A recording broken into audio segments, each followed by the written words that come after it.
QC Services, bida!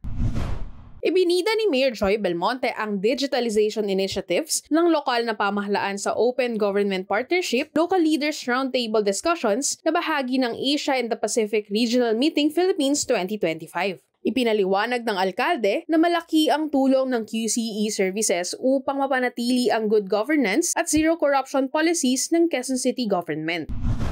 Personal na tinanggap ni Mayor Belmonte ang Certificate of Participation ng lokal na pamahalaan sa #OpenGovChallenge mula kina Open Government Partnership incoming CEO Aidan Ayacuze at OGP Local Lead Jose M. Marin. Ibinahagi ni Vice Mayor Gian Soto at Councilor Bernard Herrera kasama ang Public Employment Service Office ang best practices ng lungsod pagdating sa employment at child labor sa mga delegado mula Japan Ministry of Health, Labor and Welfare.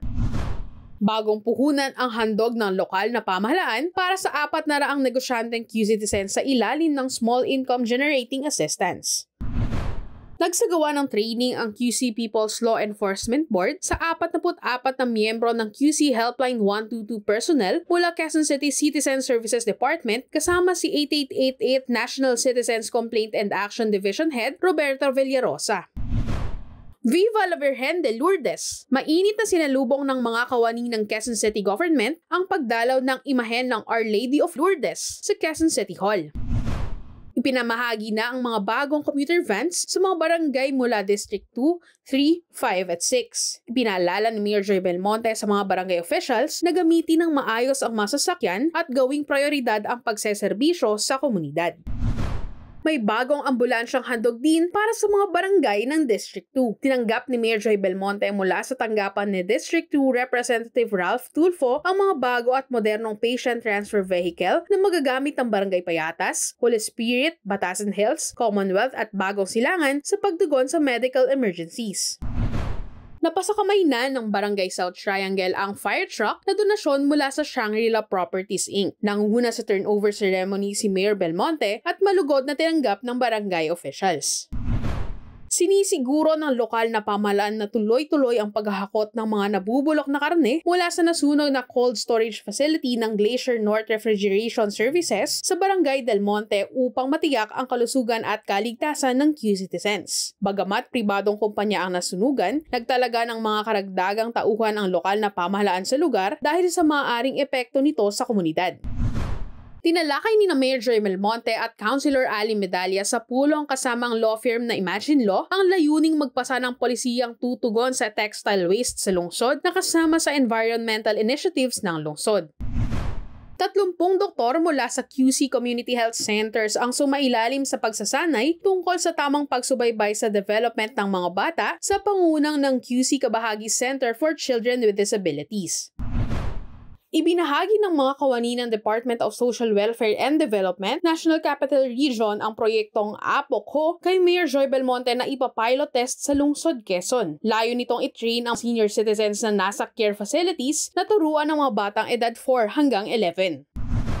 Tinalakay sa pagbisita ng Commission on Elections ang mga paghahanda ng lungsod sa darating na halalan. Siniguro ng alkalde na makikipag-ugnayan ang pamahalang lungsod sa seguridad at anumang tulong na maibibigay nito sa COMELEC.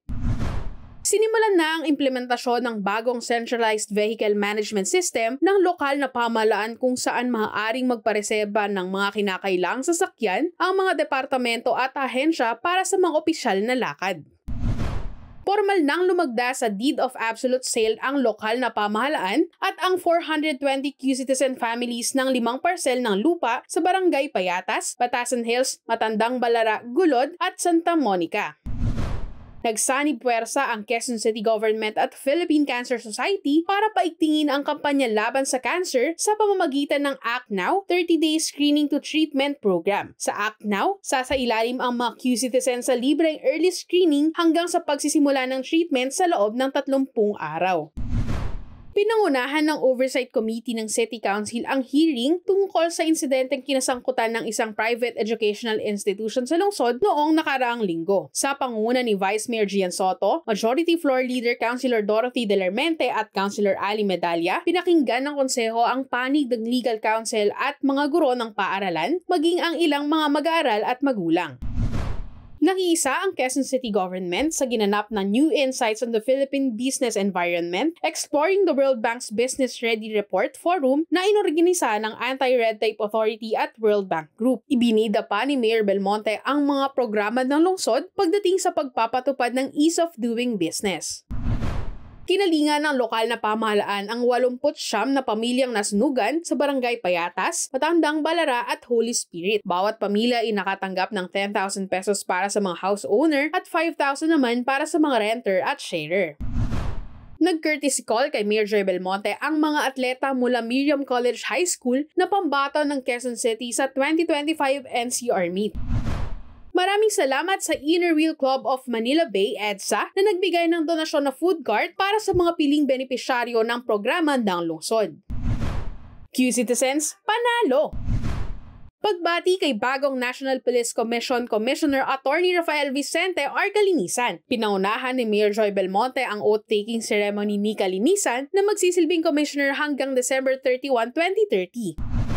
Ginawaran ng Seal of Good Education Governance ang Quezon City sa ginanap na Synergia Washington SciKip National Education Summit. Ang Quezon City ay isa sa 5 lungsod sa buong bansa na pinarangalan ng Seal of Good Education Governance. Isang pagsaludo sa Integrated Bar of the Philippines Quezon City Chapter na nagwagi bilang Best IBP Chapter sa buong bansa sa ginanap na Governor's Ball sa Cebu City. Kinilala rin ang ilang programa ng IBPQC sa iba-ibang kategorya. Isang pagbati sa mga kawani ng lungsod na nagkamit ng Career and Self-Development Award.